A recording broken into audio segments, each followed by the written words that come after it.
ನಮಸ್ಕಾರ ಸ್ನೇಹಿತರೆ, coffee time ಕನ್ನಡದ ಮತ್ತೊಂದು ಸಂಚಿಕೆಗೆ ನಿಮ್ಮೆಲ್ಲರಿಗೂ ಸ್ವಾಗತ. ಹೇಗಿದ್ರೆ ನೀವೆಲ್ಲರೂ?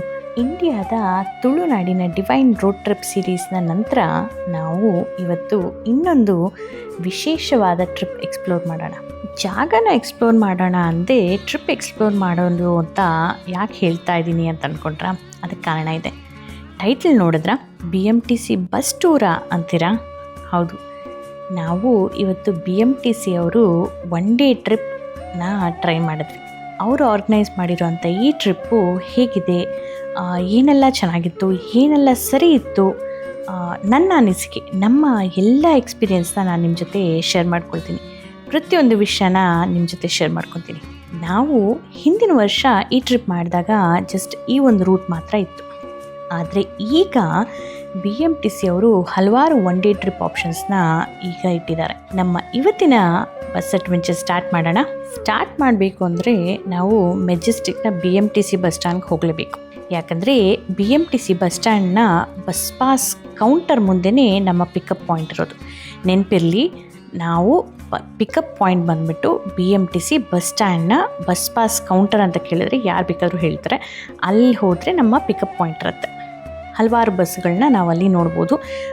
ಅಲ್ಲಿ ಕಂಡಕ್ಟರು ಇಲ್ಲ ಡ್ರೈವರ್ ಯಾರಿದ್ರು ತುಂಬಾ ಫ್ರೆಂಡ್ಲಿ ಆಗಿದ್ದಾರೆ. ಯಾವುದೇ ಭಾಷೆ ಬೇಕಾದರೂ ಮಾತಾಡ್ತಾರೆ, ಗೊತ್ತಲ್ವಾ? ನಮ್ಮ ಬೆಂಗಳೂರಲ್ಲಿ ಎಲ್ಲ ಭಾಷೆ ಮಾತಾಡ್ತೀವಿ. ಹಾಗಾಗಿ ಯಾರೇ ಬುಕ್ ಮಾಡಲಿ ಅಲ್ಲಿ ಹೋಗಿ ಅವ್ರನ್ನ ಕೇಳಿದ್ರೆ ಅವರೆಲ್ಲ ವಿವರ ಹೇಳ್ತಾರೆ. ಆ ಬಸ್ನ ಹತ್ತಿ ಕೂತ್ಕೊಳ್ಳೋದು. BMTC ಬಸ್ ಸ್ಟ್ಯಾಂಡ್ನಿಂದ ಹೊರಟ ನಾವು ಫಸ್ಟ್ ಹೋಗಿ ತಲುಪಿದ್ದು ಕಣಿವೆ ಬಸವನ ದೇವಸ್ಥಾನಕ್ಕೆ. ಬೆಂಗಳೂರಿನಿಂದ ಸುಮಾರು 60 ಕಿಲೋಮೀಟರ್ ದೂರದಲ್ಲಿದೆ ಈ ದೇವಸ್ಥಾನ. ಚಿಕ್ಕಬಳ್ಳಾಪುರದಿಂದ 10 ಕಿಲೋಮೀಟರ್ ದೂರ ಇದ್ದು, ನಂದಿ ಬೆಟ್ಟದಿಂದ ಸುಮಾರು 4 ಕಿಲೋಮೀಟರ್ ದೂರದಲ್ಲಿದೆ ಈ ದೇವಸ್ಥಾನ. ಬೃಹದಾಕಾರದ ಸ್ವಯಂಭೂ ನಂದಿ ವಿಗ್ರಹ ಇರುವಂಥ ಈ ದೇವಸ್ಥಾನ ಸುಮಾರು 1000 ವರ್ಷಕ್ಕಿಂತ ಹಳೆಯದು ಅಂತ ಹೇಳಲಾಗುತ್ತೆ. ಕೆಲವು ವರ್ಷಗಳ ಹಿಂದೆ ಕೇವಲ ಕೆಲವು ಅಡಿ ಎತ್ತರ ಇದ್ದಂಥ ಈ ಬಸವಣ್ಣನ ವಿಗ್ರಹ ಈಗ 10 ಅಡಿ ಎತ್ತರ ಇದೆ ಹಾಗೂ 15 ಅಡಿ ಅಗಲ ಇದೆ. ಈಗಲೂ ಈ ಕಣಿವೆ ಬಸವನ ವಿಗ್ರಹ ಬೆಳೀತಾ ಇದೆ ಅಂತ ಹೇಳ್ತಾರೆ. ದೇವಸ್ಥಾನ ಬೆಳಗ್ಗೆ 8ರಿಂದ ಸಾಯಂಕಾಲ 5 ಗಂಟೆವರೆಗೂ ಮಾತ್ರ ತೆರೆದಿರುತ್ತೆ. ನಮಗೆ ಬಸ್ ಡ್ರೈವರು ಸುಮಾರು 15 ನಿಮಿಷ ಟೈಮ್ ಕೊಟ್ಟರು ಒಳಗೆ ಹೋಗಿ ಕಣಿವೆ ಬಸವನ ಒಂದು ದರ್ಶನ ಪಡೆದು ಬರೋದಕ್ಕೆ. ಹಾಗೆ ಅಲ್ಲೇ ಹತ್ತಿರ ದೇವಸ್ಥಾನದ ಮುಂದೆ ಇದ್ದಂಥ ಕೆಲವೊಂದು ಅಂಗಡಿಗಳಲ್ಲಿ ಶಾಪಿಂಗ್ ಮಾಡೋದಕ್ಕೂ ಆ ಸಮಯದೊಳಗೆ ನಾವು ಶಾಪಿಂಗ್ ಮಾಡಬೇಕಿತ್ತು. ಮಾವಿನಕಾಯಿ ನೋಡಿದ ತಕ್ಷಣ ಯಾರು ಬಿಡ ಅಂತಾರೆ. ಅದು ತೋತಾಪುರಿ ಮಾವಿನಕಾಯಿ ಅಂತೂ ಇಲ್ಲಿ ಸಿಗೋದೇ ಇಲ್ಲ. ಹಾಗಾಗಿ ಅಲ್ಲಿ ನೋಡಿದ ತಕ್ಷಣ ಅದನ್ನು ತೊಗೊಂಡೇ ಬಿಟ್ಟು. ಎಷ್ಟು ಪ್ರಶಾಂತವಾಗಿದೆ ಅಲ್ಲ ಈ ಜಾಗ. ಅಷ್ಟು ಟ್ರಾಫಿಕ್ ಇದ್ರೂ ನನಗಂತೂ ತುಂಬಾ ಪ್ರಶಾಂತವಾಗಿದೆ ಅನಿಸ್ತು. ನನಗಂತೂ ಈಗಲೂ ಮಾವಿನಕಾಯಿ ಅಂತಿದ್ದಂತೆ ಬಾಯಲ್ಲಿ ನೀರು ಊರ್ತಾ ಇದೆ. ತೋತಾಪುರಿ ಮಾವಿನಕಾಯಿ ತಿನ್ನಬೇಕು ಅನಿಸ್ತಾ ಇದೆ. ನಮ್ಮ ಮುಂದಿನ ಸ್ಟಾಪ್ ಭೋಗನಂದೀಶ್ವರ ದೇವಸ್ಥಾನದಲ್ಲಿ. ಎಂಟರ್ ಆಗ್ತಿದ್ದಂತೆ ಸುಂದರವಾದಂಥ ಒಂದು ಪಾರ್ಕ್ ಕಾಣಿಸುತ್ತೆ. ಚೆನ್ನಾಗಿ ಮೇಂಟೈನ್ ಮಾಡಿರೋ ಒಂದು ಹೊರಾಂಗಣ ನೋಡ್ತಾ ಇದ್ದಂತೆ ಒಳಗೆ ಹೋಗಿ ಏನೆಲ್ಲ ಇರ್ಬೋದು ಅನ್ನೋ ಒಂದು ಕುತೂಹಲನೂ ಬೆಳೀತು. ಅಷ್ಟರಲ್ಲೇ ಒಂದು ಹಳೆಯ ರಥ ಕಾಣಿಸ್ತು. ಅದರ ಕೆತ್ತನೆ ಎಷ್ಟು ಚೆನ್ನಾಗಿದೆ ಗೊತ್ತಾ? ಮರದಿಂದ ಮಾಡಿರೋ ಈ ರಥ ಶಿಥಿಲಾವಸ್ಥೆಯಲ್ಲಿದ್ರೂ ಎತ್ತರವಾಗಿ ನಿಂತು ತನ್ನ ಕಡೆ ಸೆಳೆಯುತ್ತೆ. ಇಲ್ಲಿ ಸ್ವಲ್ಪ ಈ ಒಂದು ರಥದ ಕೆತ್ತನೆಯನ್ನು ನೋಡಿ ದೇವಸ್ಥಾನದ ಒಳಗಡೆ ಹೋಗಿ ಏನೆಲ್ಲ ಇದೆ ಅಂತ ಎಕ್ಸ್ಪ್ಲೋರ್ ಮಾಡೋಣ ಅಂತ ಅಂದ್ಕೊಂಡ್ವಿ. ಒಳಗೆ ಹೋಗಿ ಎಕ್ಸ್ಪ್ಲೋರ್ ಮಾಡ್ತಾ ಇಲ್ಲಿನ ಇತಿಹಾಸನೂ ಸ್ವಲ್ಪ ತಿಳ್ಕೊಳ್ಳೋಣ.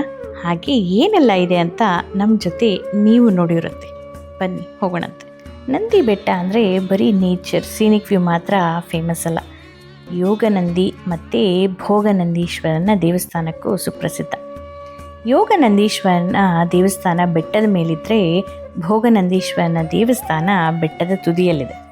ಅದೇ ಭೋಗನಂದಿ ದೇವಸ್ಥಾನಕ್ಕೆ ನಾವು ಈಗ ಹೊರಡ್ತಾ ಇದ್ದೀವಿ. ಹೋಗಿ ನೋಡೋಣ, ಎಕ್ಸ್ಪ್ಲೋರ್ ಮಾಡೋಣ, ಬನ್ನಿ. ಮತ್ತೆ ಅವಳಿ ದೇವಾಲಯ ಆಗಿರುವಂಥ ಈ ಜಾಗದಲ್ಲಿ ಭೋಗನಂದೀಶ್ವರ ಮತ್ತು ಅರುಣಾಚಲೇಶ್ವರನ ಮೂಲ ವಿಗ್ರಹ ನಮಗೆ ಇಲ್ಲಿ ನೋಡೋಕ್ಕೆ ಸಿಗುತ್ತೆ. ಉತ್ತರ ಭಾಗದಲ್ಲಿ ಭೋಗನಂದೀಶ್ವರ ದೇವಸ್ಥಾನ ನೊಲಂಬವಾಡಿ ಮತ್ತು ದ್ರವಿಡಿಯನ್ ಶೈಲಿಯ ಆರ್ಕಿಟೆಕ್ಚರ್ನ ಹೊಂದಿರುವಂಥ ದೇವಸ್ಥಾನ. ದಕ್ಷಿಣ ಭಾಗದಲ್ಲಿ ಅರುಣಾಚಲೇಶ್ವರ ದೇವಸ್ಥಾನ ನಂತರ ಕಟ್ಟಲಾಗತ್ತೆ ಇದೇ ಶೈಲಿಯಲ್ಲಿ. ಸುಮಾರು 10ನೇ ಶತಮಾನದ ರಾಷ್ಟ್ರಕೂಟ ಮತ್ತು ಗಂಗರ ಕಾಲದಲ್ಲಿ ಕಟ್ಟಿದೆ ಅಂತ ಹೇಳುವಂಥ ಈ ದೇವಸ್ಥಾನ ನಂತರದ ದಿನಗಳಲ್ಲಿ ಚೋಳರ ಕಾಲದಲ್ಲಿ ಸ್ವಲ್ಪ ಬದಲಾವಣೆಗಳನ್ನು ಕಂಡುಕೊಳ್ಳುತ್ತೆ. ವಿಜಯನಗರ ಸಾಮ್ರಾಜ್ಯದ ಕಾಲದಲ್ಲೂ ಇಲ್ಲಿ ಕಲ್ಯಾಣಿ ಬೇರೆ ಬೇರೆ ಮಂಟಪಗಳ ಒಂದು ನಿರ್ಮಾಣವನ್ನು ಮಾಡಿದ್ರು ಅಂತ ಹೇಳಿಬಿಟ್ಟು ಇಲ್ಲಿ ಹೇಳ್ತಾರೆ. ಎಷ್ಟು ಸುಂದರವಾದ ಕೆತ್ತನೆ ಅಲ್ವಾ. ಒಂದೊಂದು ಕಂಬನೂ ತುಂಬಾ ಸುಂದರವಾಗಿ ನಿರ್ಮಿಸಿದ್ದಾರೆ. ಇಲ್ಲಿ ನೋಡಿ, ಉಮಾಮಹೇಶ್ವರನ ಮಂಟಪ. ಇಲ್ಲಿ ಮದುವೆಗಳ ಮಾಡ್ತಾರಂತೆ. ಮದುವೆ ಆದರೆ 7 ಜನ್ಮಕ್ಕೂ ಜೊತೆಯಾಗಿರ್ತಾರೆ ಅಂತ ಹೇಳ್ತಾರಂತೆ. 7 ಜನ್ಮದ ಕತೆ ಏನೋ ಅದು ನನಗೆ ಗೊತ್ತಿಲ್ಲ, ಆದರೆ ಆ ಮಂಟಪದ ಕೆತ್ತನೆ ಅಂತೂ ತುಂಬಾ ಸುಂದರವಾಗಿತ್ತು. ಪ್ರತಿಯೊಂದು ಮಂಟಪನೂ ತುಂಬಾ ವಿಭಿನ್ನವಾಗಿ ಕೆತ್ತಲಾಗಿದೆ. ಒಳಗಡೆ ಪ್ರವೇಶ ಇಲ್ದಿರೋ ಕಾರಣ ನಾನು ವಿಡಿಯೋ ತೆಗೆದಿಲ್ಲ, ಆದರೆ ಹೊರಾಂಗಣ ಮಾತ್ರ ಎಷ್ಟು ಹೊತ್ತು ಕೂತು ಒಂದೊಂದು ನೋಡ್ತಾ ಇದ್ರೂ ಕಾಲ ಹೋಗ್ತಾ ಇದ್ದಿದ್ದೆ ಗೊತ್ತಾಗ್ತಾ ಇರಲಿಲ್ಲ. ಇಲ್ಲಿ ನೋಡಿ, ಈ ಮಂಟಪ ಒಂದು ಚಾವಣಿ ಥರ ಇದೆ, ಏನಂತಾರೋ ಗೊತ್ತಿಲ್ಲ ನನಗೆ, ಆದರೆ ತುಂಬ ಚೆನ್ನಾಗಿತ್ತು. ಹಾಗಾಗಿ ಅದರ ಒಂದು ಸಣ್ಣದಾದಂಥ ಕ್ಲಿಪ್ಪಿಂಗ್ನ ನಾನು ತೊಗೊಂಡೆ. ನೀವೀಗ ನೋಡ್ತಾ ಇರೋದು ಮೂಲ ವಿಗ್ರಹ ಇದೆಯಲ್ಲ, ಆ ಜಾಗದ್ದಲ್ಲ, ಹೊರಗಿನ ಒಂದು ಪ್ರಾಂಗಣ ಅಷ್ಟೇ. ಅದೇ ಇಷ್ಟು ಸುಂದರವಾಗಿದೆ. ಒಳಗೂ ತುಂಬಾ ಸುಂದರವಾಗಿದೆ. ಪ್ರತಿಯೊಂದು ಕಂಬನೂ ಅಲ್ಲೂ ತುಂಬಾ ವಿಭಿನ್ನವಾಗಿ ಕೆತ್ತನೆಯನ್ನು ಮಾಡಿದ್ದಾರೆ.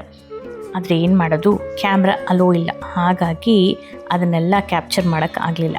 ಇಲ್ಲಿ ನೋಡಿ ಎಷ್ಟು ಥಿಕ್ನೆಸ್ ಇದೆ ಅಂತ. ಹಾಗೇ ಅದನ್ನೆಲ್ಲ ನೋಡಿಕೊಂಡು ರಶ್ ಇದ್ದ ಕಾರಣ ನಿಧಾನವಾಗಿ ಭೋಗನಂದೀಶ್ವರನ ದರ್ಶನ ಪಡೆದು ನಂತರ ನಾವು ಅರುಣಾಚಲೇಶ್ವರನ ದರ್ಶನ ಮಾಡಿಕೊಂಡ್ವಿ. ಇಲ್ಲಿನ ಕೆತ್ತನೆಗಳಲ್ಲಿ ಶೈವ ಮತ್ತು ವೈಷ್ಣವ ಶೈಲಿಯ ಹಲವಾರು ಕಲಾಕೃತಿ ನಾವು ನೋಡ್ಬೋದು. ನರಸಿಂಹ, ವಿಷ್ಣು, ದುರ್ಗಾ, ಲಕ್ಷ್ಮಿ, ಸೂರ್ಯ, ಅಗ್ನಿ, ಈ ಎಲ್ಲ ದೇವತೆಗಳ ವಿಗ್ರಹಗಳು ನಮಗೆ ದರ್ಶನ ಇಲ್ಲಿ ಮಾಡ್ಬೋದು. ಇಲ್ಲಿ ನೋಡಿ, ತುಳಸಿ ಕಟ್ಟೆ ಮತ್ತು ನಾಗರಕಟ್ಟೆ ಎಲ್ಲ ಎಷ್ಟು ಸುಂದರವಾಗಿ ರೂಪಿಸಿದ್ದಾರೆ ಅಂತ ಹೇಳಿ. ತುಂಬಾ ವಿಶಾಲವಾದ ಪ್ರಾಂಗಣ ಇದು. ಹೊರಗೆ ನಾವು ಆವಾಗಲೇ ನೋಡಿದ್ವಲ್ಲ ಪಾರ್ಕ್ ಎಲ್ಲ, ಅದೆಷ್ಟು ವಿಶಾಲವಾಗಿತ್ತೋ ದೇವಸ್ಥಾನದ ಒಳಗೆ ಬಂದ್ರೂ ಅಷ್ಟೇ ವಿಶಾಲವಾಗಿ ಪ್ರತಿಯೊಂದು ಕೆತ್ತನೆಯನ್ನು ತುಂಬಾ ವಿಭಿನ್ನವಾಗಿ ಮಾಡಿರೋ ಅಂಥ ಒಂದು ಸುಂದರವಾದ ಒಂದು ದೇವಸ್ಥಾನ. ವಿಸಿಟ್ ಮಾಡಲೇಬೇಕಾದಂಥ ಒಂದು ದೇವಸ್ಥಾನ ನಿಜಕ್ಕೂ.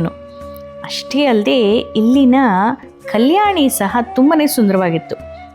ಆದರೆ ಆ ಕಲ್ಯಾಣಿ ಜಾಗಕ್ಕೆ ಹೋಗೋ ಒಂದು ಜಾಗದಲ್ಲಿ ಗೇಟ್ ಹಾಕಿಬಿಟ್ಟಿದ್ರು.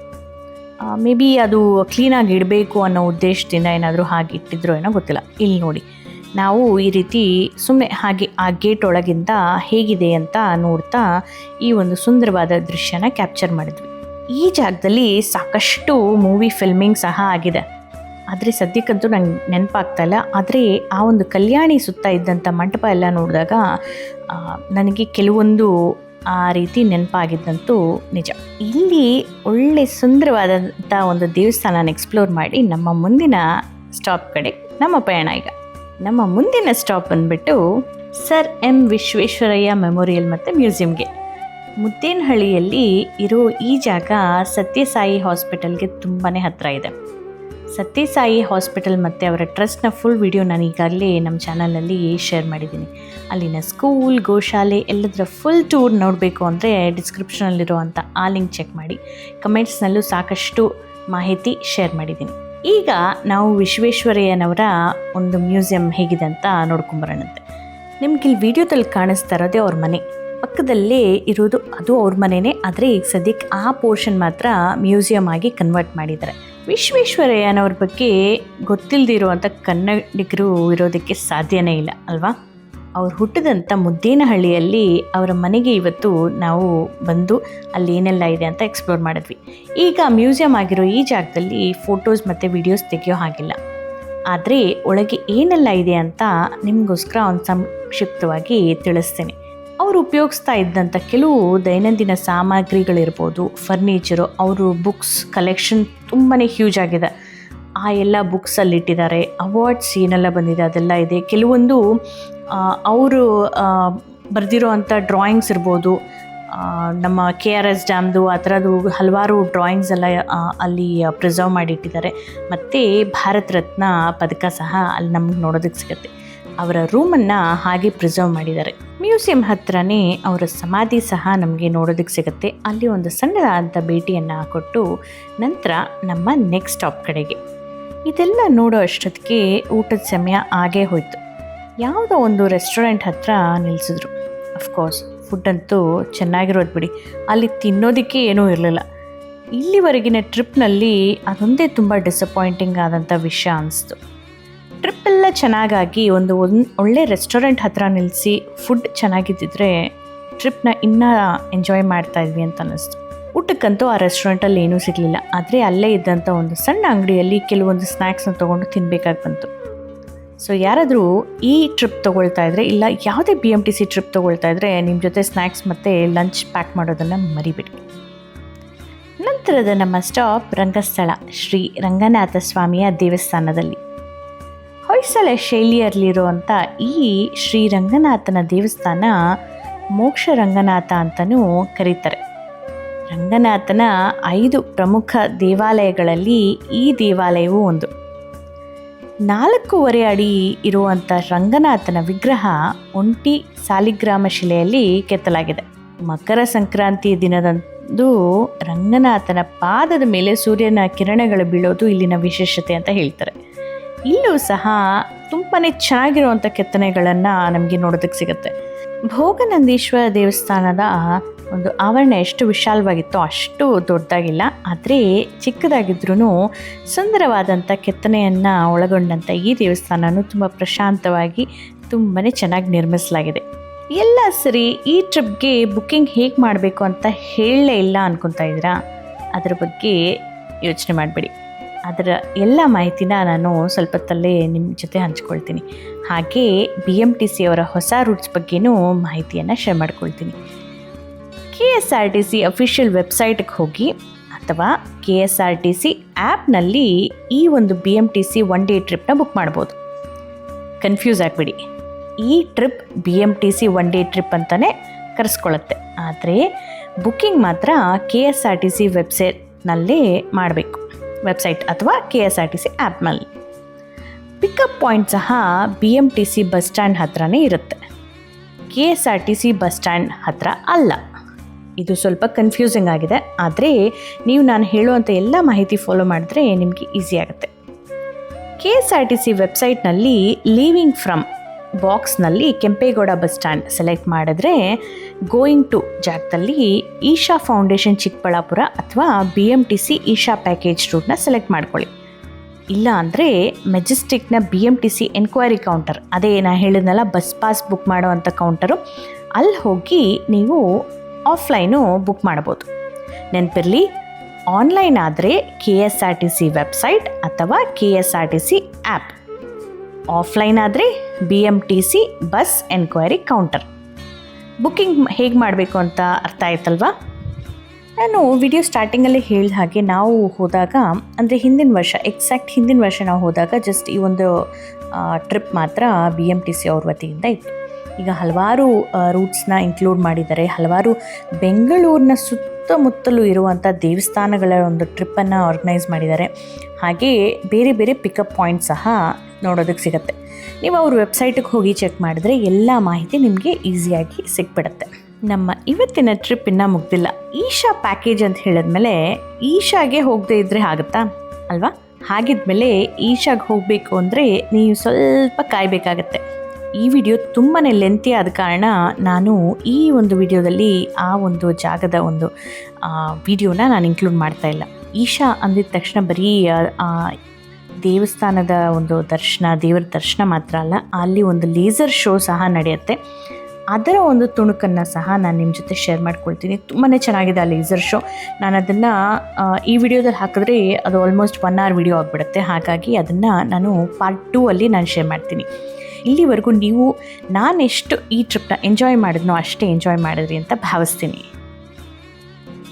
ವಿಡಿಯೋ ಇಷ್ಟ ಆದಲ್ಲಿ ಹೇಗೆ ಅನಿಸ್ತು ಅಂತ ತಿಳಿಸೋದನ್ನು ಮರಿಬೇಡಿ. ಹಾಗೆ ಫ್ರೆಂಡ್ಸ್ ಆ್ಯಂಡ್ ಫ್ಯಾಮಿಲಿ ಜೊತೆ ಶೇರ್ ಮಾಡೋದನ್ನು ಮರಿಬೇಡಿ. ಕಮೆಂಟ್ ಮಾಡಿದ್ರೆ ಮತ್ತು ವಿಡಿಯೋನ ಸೇವ್ ಮಾಡಿಕೊಂಡಾಗ ಸಾಕಷ್ಟು ರೀಚ್ ಸಿಗುತ್ತೆ. ನಾನು ಈ ವಿಡಿಯೋನ ನಿಮ್ಮ ಮುಂದೆ ತೊಗೊಂಬರೋದಕ್ಕೆ ಪಡುವಂಥ ಶ್ರಮಕ್ಕೆ ಒಂದು ಪ್ರತಿಫಲ ಸಿಕ್ಕಂಗಾಗತ್ತೆ. ಸಬ್ಸ್ಕ್ರೈಬ್ ಮಾಡ್ಕೊಂಡಿರೋ ಎಲ್ಲರಿಗೂ ತುಂಬಾ ಧನ್ಯವಾದಗಳು. ಇನ್ನೂ ಮಾಡ್ಕೊಂಡಿಲ್ಲ ಅಂದರೆ ಈಗಲೇ ಮಾಡ್ಕೊಳ್ಳಿ. ಚಾನಲ್ ಸಬ್ಸ್ಕ್ರಿಪ್ಷನ್ ಫ್ರೀ ಇದೆ.